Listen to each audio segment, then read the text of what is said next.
नमस्कार. विश्वशांती दर्शन चॅनलमध्ये आपल्या सगळ्यांचं स्वागत. या चॅनेलची संकल्पना MIT शिक्षण संस्था समूहाचे संस्थापक अध्यक्ष विश्वधर्मी प्राध्यापक डॉक्टर विश्वनाथदा कराड सर यांची.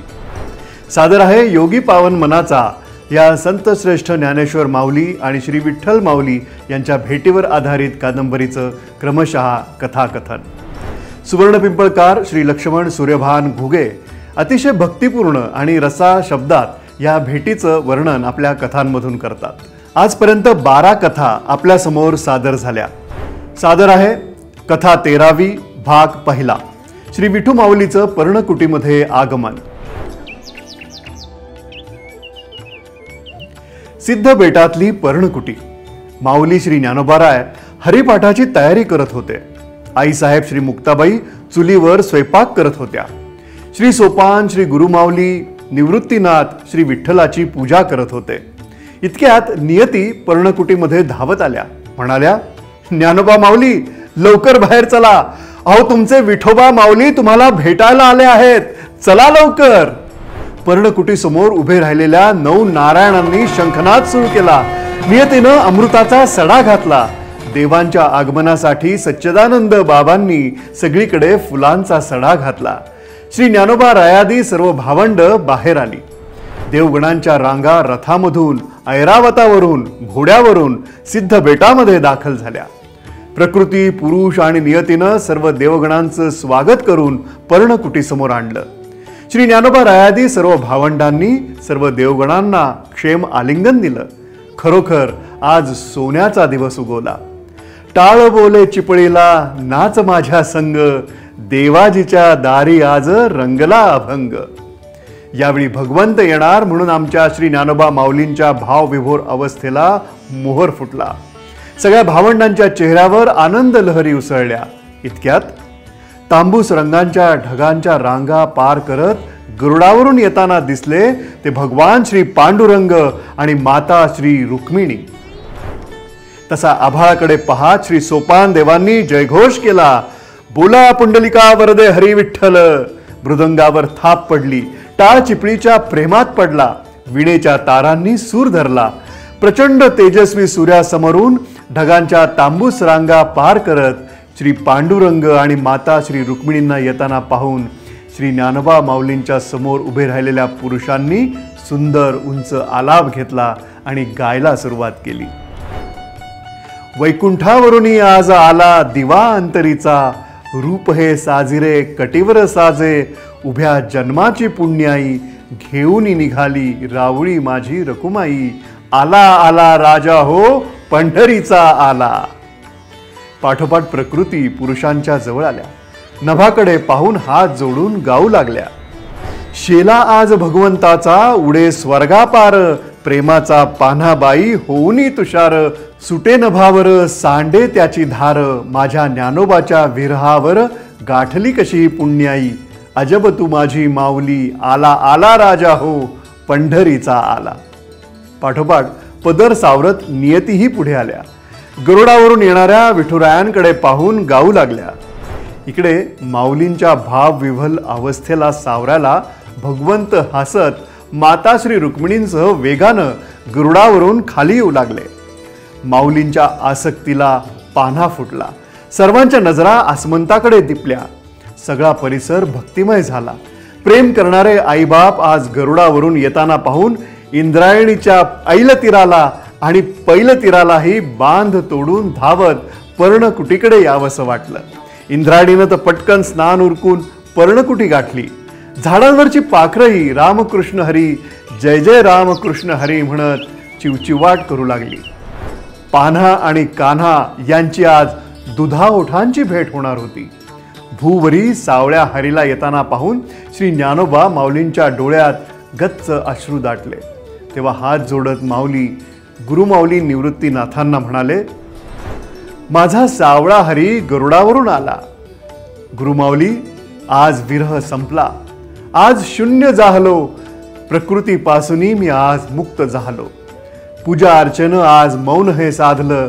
करुणा विठू माऊली आज कळस पावलो. जय जय विठ्ठल, जय जय रामकृष्ण हरी. तसे गुरुमाऊली श्री निवृत्तीनाथ महाराज हात जोडत गाऊ लागले. नियतीचे देणे देवा आणिला अनाहतनाद, पांडुरंग साध माझा पांडुरंग साध.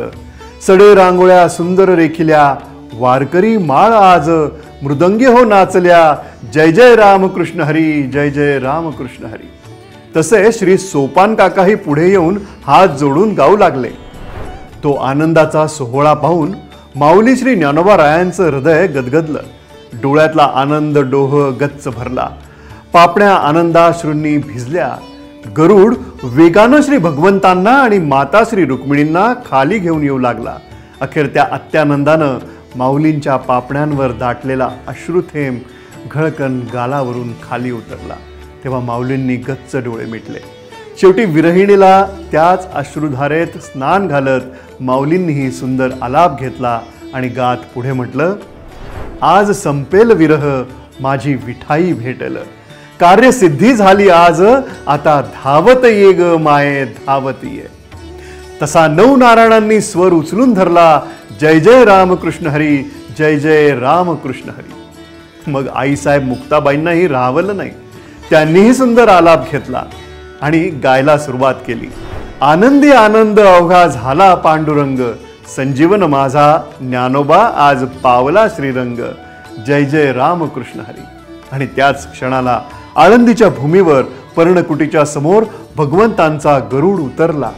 प्रकृती आणि पुरुष पुढे आले. त्यांनी भगवंतांना आणि माता रुक्मिणींना गरुडावरून खाली उतरवलं. सगळेजण हात जोडून उभे राहिले. भगवंतांनी स्मितहास्य टिपत सर्वांना आशीर्वाद दिला.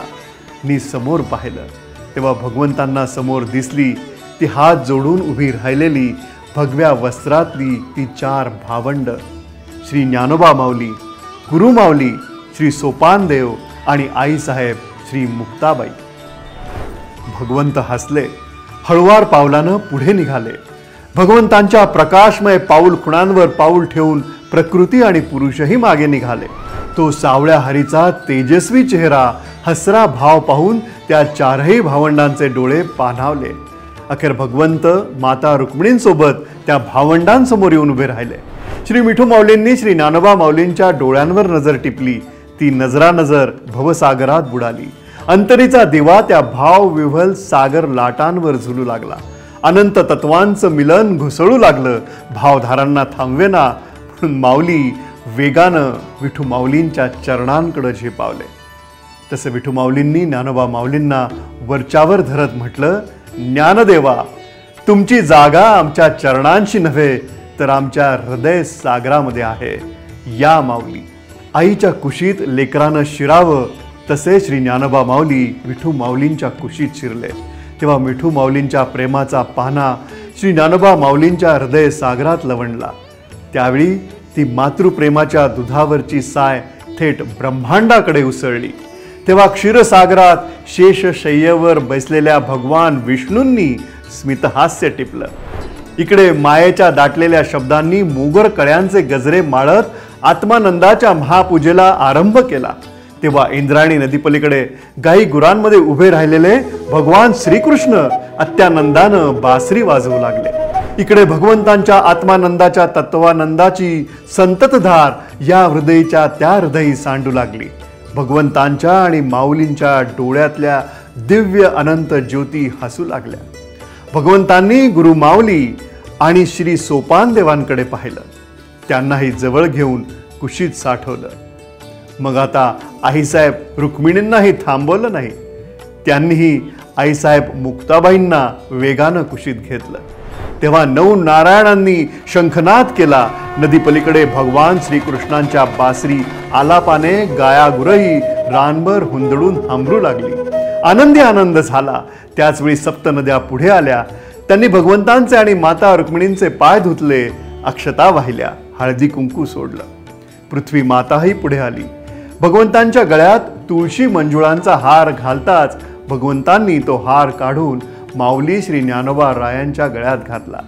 तेव्हा एकच जयघोष झाला, बोला पुंडलिका वरदे हरी विठ्ठल, माऊली श्री ज्ञानेश्वर महाराज की जय. रामकृष्ण हरी. आपण ऐकली कथा 13वी, श्री विठू माऊलीचं पर्णकुटीत आगमन. श्री विठू माऊली आणि श्री विठ्ठल यांची भेट तर झाली, आता त्यांच्यात काय संवाद घडला ते पाहूयात पुढच्या भागात.